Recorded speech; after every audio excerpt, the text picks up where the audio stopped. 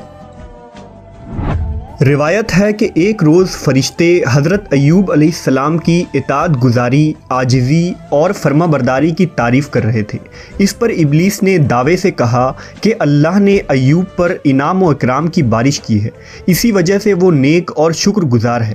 اگر اللہ اس پر مصیبت نازل کر دے تو وہ شکر ادا نہیں کرے گا۔ لہٰذا اللہ تبارک و تعالیٰ نے اپنے اس محبوب بندے کو آزمانے کا حکم سنایا۔ کچھ دنوں بعد حضرت ایوب پر مشکلات اور مصائب کے پہاڑ ٹوٹ پڑے۔ غلہ کے گوداموں میں اچانک آگ لگ گئی اور آپ کا سارا مال و اسباب جل کر راکھ ہو گیا۔ اس پر حضرت ایوب نے صبر کیا اور اللہ کی رضا میں راضی رہے۔ پھر کچھ دن گزرے کہ ڈاکوؤں نے آپ کے غلاموں اور نوکروں کو مار کر آپ کا سارا مال و مویشی لوٹ لیا۔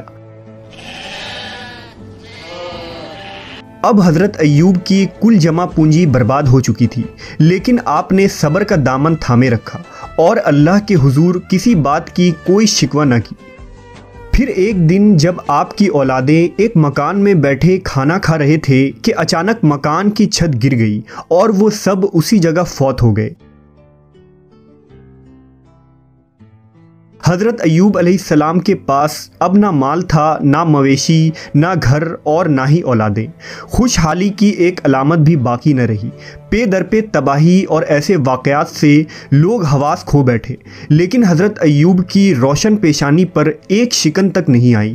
حضرت ایوب کے گھر کے باہر آپ کے پیروکاروں اور قوم کے لوگوں کا ہجوم اکٹھا ہو گیا اور سب حضرت ایوب کے اس خستہ حالی اور مصائب پر گریہ و زاری کرنے لگے۔ حضرت ایوب نے اس وقت فرمایا کہ میں اپنی ماں کے پیٹ سے برہنہ پیدا ہوا تھا اور برہنہ ہی دنیا سے جاؤں گا۔ یا اللہ، آپ نے مجھے یہ سب کچھ دیا تھا اور آپ نے ہی اپنی امانت واپس لے لی۔ حضرت ایوب کا سب کچھ ختم ہو چکا تھا، لیکن ابھی مزید سخت آزمائش سے گزرنا باقی تھا۔ کچھ دن بعد حضرت ایوب نے اپنے بدن میں خارش محسوس کی۔ آہستہ آہستہ یہ خارش ایک موذی بیماری میں بدل گئی۔ آپ کے پیروں کے تلوے سے لے کر سر کی کھال تک سارے جسم پر تکلیف دہ بڑے بڑے پھوڑے نکل آئے، جن میں ٹیسیں اٹھتی تھی تو آپ درد سے بے چین ہو جاتے تھے۔ آپ راکھ پر بیٹھے رہتے اور راکھ جسم پر ڈالتے رہتے تھے۔ اس موذی بیماری اور پھوڑے کو دیکھ کر حضرت ایوب کے عزیزوں اور رشتہ داروں نے آپ سے قطع تعلق کر لیا۔ لوگ آپ سے الگ ہو گئے اور آپ کے پاس آنا جانا بند کر دیا۔ اس مشکل وقت میں صرف آپ کی اہلیہ آپ کے ساتھ رہی۔ آپ کی زوجہ محترمہ نے بیمار شوہر کی تیمارداری میں کوئی کسر نہ چھوڑی، محنت مزدوری کر کے اخراجات پوری کرتی رہیں اور حضرت ایوب کی خوب خدمت کی۔ لیکن بیماری دن بدن بڑھتا چلا گیا۔ اسی دوران ایک دن شیطان ایک طبیب کی شکل میں حضرت ایوب کی بیوی کو ملا۔ انہوں نے اسے طبیب سمجھ کر علاج کی درخواست کی تو شیطان نے کہا، میں ان کا علاج کر دوں گا، لیکن اس شرط پر کہ اگر ان کو شفا ہو جائے تو یوں کہہ دیں کہ تو نے شفا دی، میں اور کچھ نذرانہ نہیں چاہتا۔ حضرت ایوب کی بیوی نے آپ کو اس طبیب کے متعلق بتایا تو حضرت ایوب نے فرمایا کہ وہ تو شیطان تھا، میں عہد کرتا ہوں کہ اگر اللہ مجھ کو شفا دے تو میں تجھ کو 100 قمچیاں ماروں گا، کیونکہ تو اس کی باتوں میں آ گئی۔ حضرت ایوب کو بہت رنج ہوا کہ میری بیماری کی وجہ سے شیطان کا یہاں تک حوصلہ بڑھ گیا ہے کہ اس نے میری ہی بیوی سے ایسے کفریہ کلمات کہلوانا چاہا جو کفر و شرک کے الفاظ ہیں۔ اسی طرح وقت گزرتا رہا، آپ کی تکلیف بڑھتی چلی گئی، جسم کا کوئی حصہ بھی پھوڑوں سے محفوظ نہ رہا۔ حضرت ایوب شہر کے ایک ویران کونے میں جا بسے۔ اس مشکل وقت میں بھی آپ ہر وقت اللہ کی عبادت اور شکر ادا کرتے اور ہر وقت زبان پر اللہ کا نام ہوتا۔ اب تکلیف اتنی زیادہ بڑھ گئی کہ آپ کا گوشت جسم سے جڑ چکا تھا اور صرف ہڈیاں اور پٹھے رہ گئے تھے۔ ایک دن آپ کی بیوی نے کہا، اگر آپ اللہ سے دعا کریں تو اللہ اس بیماری سے آپ کو ضرور نجات دلوائے گا۔ آپ علیہ السلام نے جواب دیا کہ اللہ نے 70 سال تک مجھے صحیح و سلامت رکھا، اب کم از کم 70 سال تک تو میں صبر کر لوں۔ یہ سن کر ان کی بیوی خاموش ہو گئی اور رونے لگی۔ ایک دن کا واقعہ ہے کہ حضرت ایوب کے بھائی ان سے ملنے آئے اور دور کھڑے ہو کر کہا کہ اگر آپ کے اندر کوئی بھلائی ہوتی تو اس طرح بیماریوں میں مبتلا نہ ہوتے، جس پر حضرت ایوب بہت غمزدہ ہوئے۔ روایتوں کے مطابق حضرت ایوب اس بیماری میں 18 سال تک تکلیف میں رہے، ایک قول کے مطابق 3 سال اور ایک کے مطابق 7 سال تک۔ برسوں مشقتیں اور تکلیف جھیلنے کے بعد بھی آپ برابر صبر و شکر کرتے رہے، اور پھر آپ نے اللہ کے حکم سے یوں دعا مانگی کہ بے شک مجھے تکلیف پہنچی ہے اور تو سب رحم کرنے والوں سے بڑھ کر رحم کرنے والا ہے، لہٰذا اب امتحان کی گھڑیاں ختم ہوئیں، آپ خدا کی آزمائش میں پورے اترے اور امتحان میں کامیاب ہو گئے۔ حضرت ایوب کی دعا بارگاہ الہی میں قبول کر لی گئی۔ انہوں نے اپنا پاؤں زمین پر مارا، جہاں سے ٹھنڈے اور شیریں پانی کا چشمہ پھوٹ پڑا۔ پھر آپ نے اپنے کمزور اور لاغر جسم کو گویا اس چشمے کے پانی پر ڈال دیا۔ جیسے جیسے جسم پر پانی پڑتا، جسم میں توانائی آتی جاتی۔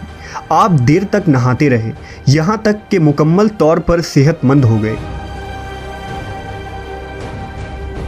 حضرت ایوب کے لیے اللہ نے جنت سے جوڑے بھیجے، جسے آپ نے پہن لیا اور وہاں سے ہٹ کر ایک طرف بیٹھ گئے۔ اس دوران آپ کی بیوی وہاں موجود نہیں تھی۔ جب ان کی بیوی وہاں تشریف لائی تو انہیں پہچان نہ سکی۔ انہوں نے آپ سے ہی پوچھا کہ اے اللہ کے بندے، یہاں ایک آفت زدہ شخص ہوتا تھا، وہ کہاں گیا؟ اس پر حضرت ایوب نے فرمایا کہ میں ہی ایوب ہوں۔ انہوں نے عرض کیا، اے اللہ کے بندے، آپ مجھ سے مذاق کرتے ہیں۔ حضرت ایوب نے کہا، میں ہی ایوب ہوں، اللہ نے مجھے میرا جسم لوٹا دیا ہے۔ اللہ کے معجزے سے، اس پانی کی برکت سے حضرت ایوب اور ان کی زوجہ دونوں صحت مند ہو کر پھر سے جوان ہو گئے۔ آپ اپنی بستی میں واپس لوٹ آئے۔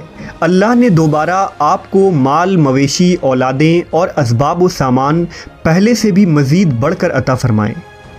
روایت ہے کہ حضرت ایوب کے 2 کھلیان تھے، ایک گندم کا اور ایک جو کا کھلیان تھا۔ اللہ نے 2 بادل بھیجے، ایک بادل گندم کے کھلیان پر اس قدر برسا کہ سونے سے بھر دیا، اور دوسرے بادل نے ایک کھلیان کو چاندی سے بھر دیا۔ حضرت ایوب نے 4 پشتوں تک اپنی نسل کو پھیلتے دیکھا، اور 140 سال کی عمر میں آپ کی وفات ہوئی۔ حضرت ایوب علیہ السلام کے اس واقعے میں ہمارے لیے یہ پیغام ہے کہ اللہ تعالیٰ کے نیک بندوں کا بھی خدا کی طرف سے امتحان ہوا کرتا ہے، اور جب وہ امتحان میں کامیاب اور آزمائش میں پوری اترتے ہیں تو خداوند ان کے مراتب اور درجات میں اتنی اعلیٰ سربلندی عطا فرما دیتا ہے کہ کوئی انسان اس کو سوچ بھی نہیں سکتا۔ اگر انسان جان لے کہ امتحان کے بعد اس کو کیا کچھ حاصل ہونے والا ہے تو پھر وہ امتحان سے نفرت نہیں بلکہ محبت کرنے لگے گا۔ صبر کرنا پیغمبروں کی صفت ہے۔ صبر زندگی کے آداب سکھاتا ہے۔ صبر بندے کو اسفل سے اعلیٰ کی جانب لے جانے والی قوت ہے۔ فائدہ حاصل ہوگا۔ اگر آپ اس طرح کی ویڈیوز دیکھنا چاہتے ہیں تو ہمارے چینل کو ضرور سبسکرائب کیجئے گا۔ ہماری دعائیں آپ کے ساتھ ہیں۔ آپ ہمیشہ خوش رہیں، آباد رہیں، اور اللہ تعالیٰ آپ کو اپنی معرفت کا راستہ نصیب فرمائے۔ اللہ حافظ۔